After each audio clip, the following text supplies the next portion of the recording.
bertemu lagi dengan saya Ibu Mitoriana Porusia. Hari ini saya akan menjelaskan beberapa peralatan yang akan kita gunakan selama praktikum teknik entomologi. Seperti yang sudah teman-teman tahu, di sini ada mikroskop stereo.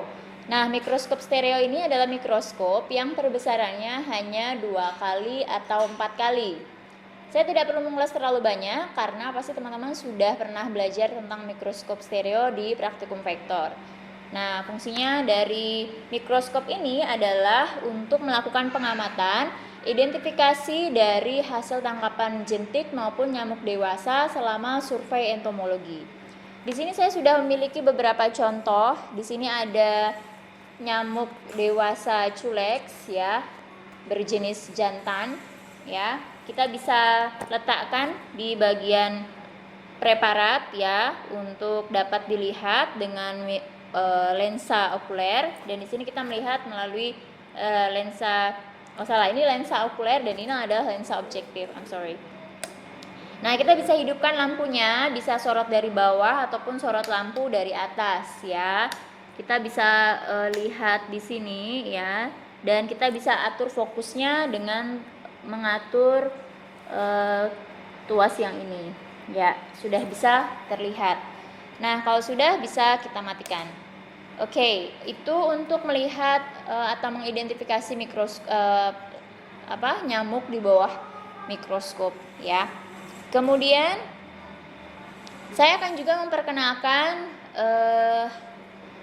kita biasanya menggunakan pipet ya untuk mengambil sampel jentik ya. Nah, kita bisa menggunakan gayung dan kita juga bisa menggunakan senter. Nah, senter ini kita gunakan apabila kita mengambil jentik di tempat yang gelap atau memiliki dasar yang gelap. Jadi misalkan di bak mandi atau kolam yang dasarnya gelap sehingga mempersulit kita untuk melihat jentik yang ada di bagian air ya, kita bisa gunakan senter ini untuk menyorot air sehingga tampak jentik ya. Kemudian kita ambil dengan menggunakan gayung jika wadahnya cukup besar ya, seperti bak mandi, kolam ataupun di danau atau di lokasi-lokasi lainnya yang airnya cukup banyak.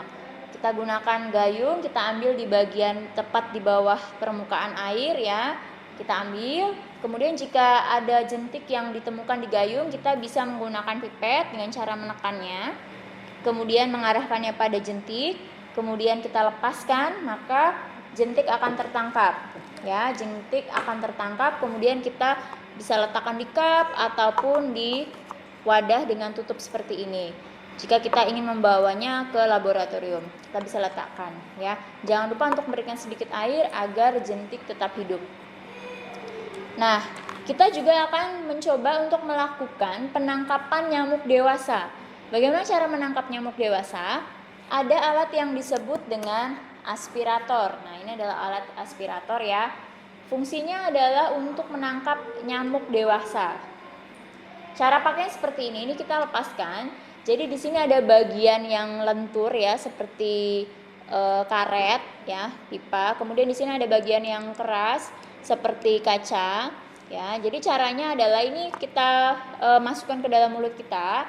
Kemudian pada ujungnya, hati-hati ya karena ini Pyrex, kita dekatkan kepada nyamuk target kita. Tergantung kita mau cari nyamuk apa, di mana, jam berapa sesuai dengan karakteristik nyamuk.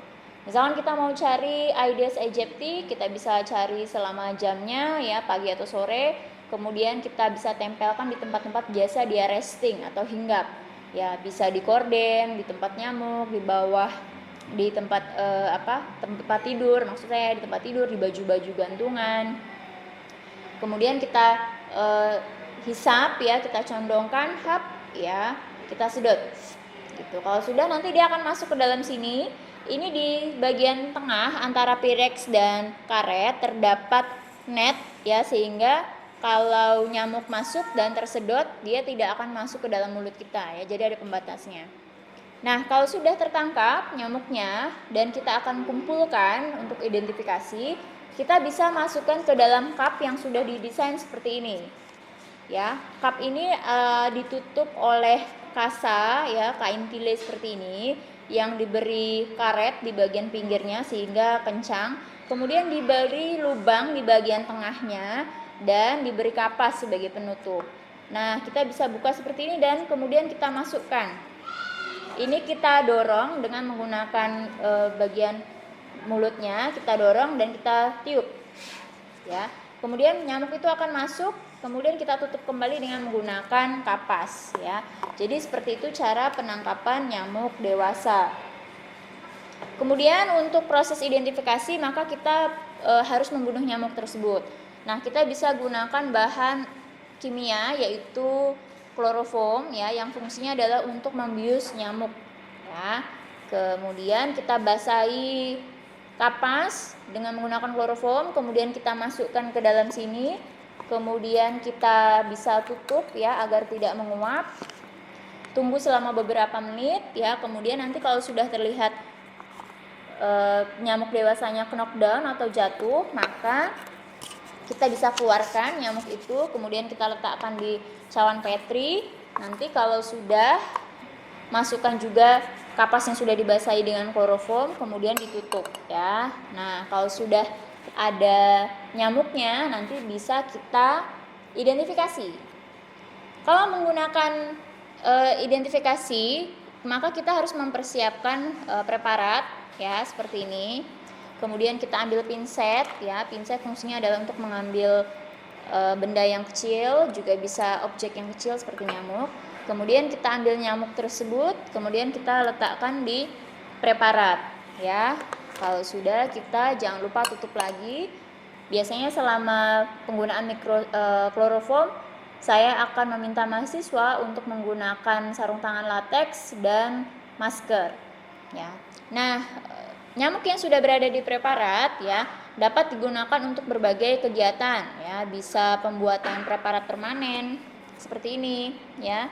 Kita nanti akan belajar menggunakan nyamuk untuk membuat preparat permanen dengan menggunakan preparat glass. Kemudian juga kita bisa menggunakan nyamuk yang sudah ada di preparat ini untuk kegiatan bedah ovari, bedah saliva. Nah, tidak lupa kita menggunakan mikroskop untuk melakukan bedah ovari ataupun bedah saliva, ya. Contohnya adalah seperti ini. Jadi misalkan sudah ada nyamuk di bawah meja preparat kita akan menggunakan jarum seksi, ya. Ini jarumnya sangat kecil, ya. Ini kelihatan nggak ya? Ini jarumnya sangat kecil. Ini saya bisa menggunakan jarum akupuntur karena dia cukup kecil dan cukup luas, ya. Ataupun jarum seksi yang memang sudah khusus didesain karena harus sangat kecil, ya, dan harus sangat halus. Kemudian ini gagangnya untuk kita memegang jarum seksinya. Nah, kalau sudah, kita akan melakukan pembedahan, ya, bedah ovari maupun bedah saliva dengan melakukan pengamatan di bawah mikroskop, ya. Jadi kalau seperti ini maka kita harus arahkan dulu, kita harus bisa lihat. Kalau sudah, kita akan mengarahkan jarum seksi pada bagian-bagian tubuh nyamuk yang akan kita bedah, ya, dengan sangat hati-hati, ya. Nanti prosesnya kurang lebih akan seperti ini, ya. Biasanya kita juga membutuhkan beberapa cairan, ya, seperti aquades atau air untuk memudahkan dalam pembedahan supaya tidak terlalu kering, ya, karena di bawah sini cukup panas sehingga membuat nyamuk itu kering sekali, ya. Itu untuk bedah saliva dan bedah ovari. Nah, seperti yang teman-teman bisa lihat di sini, ya, di teknik entomologi juga melakukan beberapa pengawetan serangga. Ya, jadi untuk contoh yang di depan ini, ya, beberapa mahasiswa saya telah melakukan koleksi serangga, kemudian mereka melakukan pengawetan, ya, kemudian melakukan pinning, ya. Pinning adalah kegiatan yang untuk menancapkan jarum, ya. Ini ada jarum-jarum pinning, ya, untuk mengawetkan beberapa serangga atau meletakkan atau menancapkan serangga pada sebuah media. Kalau di sini saya menggunakan medianya adalah styrofoam, ya. Nah, fungsinya supaya melekat seperti ini. Kemudian diidentifikasi, kemudian diberi label, ya. Jadi prosesnya seperti itu. Nah, biasanya mahasiswa kalau mengumpulkan serangga itu bisa kita gunakan kloroform untuk membunuh serangga-serangga tersebut, gitu. Dan kita juga menggunakan spuit, ya, atau suntikan, ya, cukup kecil Nah, ini fungsinya adalah untuk memasukkan atau menyuntikkan formalin ke dalam tubuh serangga sehingga serangga nanti tidak cepat busuk atau tidak cepat hancur.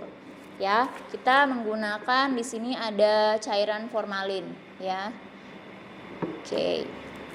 Kemudian kalau di sini ini ada awetan nyamuk juga, tapi dia tidak di bawah preparat, dia berada di kertas kecil, ya. Ini ada jarum pining juga. Nah, kemudian nanti tinggal ditempelkan saja di kertas kecil tersebut, ya. Jadi lebih mudah pembuatannya. Kemudian nanti tinggal dipining, ya, dan diberi label. Untuk selanjutnya adalah pembuatan preparat permanen, ya, dengan mengawetkan, ya. Jadi tadi sebelum nyamuk-nyamuk itu diawetkan di bawah preparat, maka mereka harus melalui beberapa tahap supaya lebih jernih terlihat di bawah mikroskop, ya. Ada menggunakan KOH, perendaman dengan KOH, dan ada juga yang menggunakan perendaman dengan menggunakan alkohol 70%, 80%, dan 90%. Nah, kemudian di sini juga ada nah ini kalau memudahkan mahasiswa untuk mengoleksi serangga, maka biasanya mahasiswa juga menggunakan jaring, ya, jaring serangga seperti ini sehingga mudah untuk mendapatkan beberapa serangga-serangga kecil ataupun besar, ya. Kemudian, ya, di sini ada, nah ini adalah sarang nyamuk. Nah, di sini kita bisa lihat kandang nyamuk yang biasa kita gunakan untuk breeding nyamuk atau rearing nyamuk, ya. Jadi biasanya saya akan meminta teman-teman untuk meletakkan jentik dari lapangan, kemudian dimasukkan ke dalam cup-cup, ya. Kemudian kita akan masukkan ke dalam kandang nyamuk seperti ini, ya, sampai dia menetas, ya. Seperti ini, kemudian sampai dia menetas, ya. Kalau sudah menetas, ya, nanti baru kita akan melakukan pengambilan nyamuk. Nah, biasanya di sini juga saya akan meminta mahasiswa untuk meletakkan serbet yang dibasahi. Fungsinya adalah untuk menjaga kelembapan kandang nyamuk, karena nyamuk itu sesungguhnya suka tempat yang lembab, ya, jadi nggak yang terlalu kering. Nah, biasanya saya juga akan meminta mahasiswa untuk membuat larutan gula, ya, di dalam cup seperti ini, larutan gula. Kemudian diberikan kapas, ya. Kemudian kapasnya yang panjang itu akan dijulurkan sehingga kapasnya akan basah dengan air gula dan juga dimasukkan ke dalam kandang. Fungsinya adalah untuk memberi makan nyamuk, ya, terutama nyamuk jantan yang tidak makan darah dan juga nyamuk betina, ya. Tapi apabila nyamuk betina nanti membutuhkan makan untuk bertelur, maka kita juga harus beli pakan darah. Pakan darah biasanya berasal dari marmut, ya. Saya biasanya meminta mahasiswa untuk menjaga marmut, dan marmut tersebut secara periodik nanti akan dimasukkan ke dalam kandang nyamuk, dan nanti nyamuk-nyamuk itu akan mengerumuni marmut sehingga bisa memakan darah marmut tersebut. Biasanya butuh waktu 1 jam untuk memberi makan nyamuk-nyamuk tersebut. Kemudian jangan lupa kita berikan tempat wadah air, cup dengan diisi air biasa. Fungsinya sebagai tempat untuk breeding nyamuk, meletakkan telur-telurnya di situ. Nah, kalau misal kita mau panen nyamuk atau menggunakan nyamuk yang sudah kita ternakkan untuk keperluan bedah, maka kita akan membutuhkan aspirator untuk menangkap nyamuk, ya. Caranya mudah sekali seperti yang saya ajarkan tadi, ya. Kita tinggal masukkan saja ujung aspirator ke dalam kandang nyamuk. Biasanya mereka akan menempel di bagian tile, bagian dalamnya. Kemudian tinggal kita sedot, kita arahkan, kita sedot, kemudian kita tutup, ya. Kalau sudah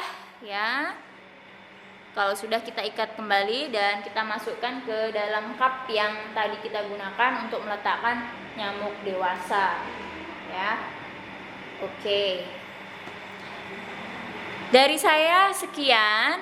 pengenalan peralatan alat hari ini. Untuk lebih lengkapnya, lebih detailnya akan saya ulas di masing-masing bab praktikum.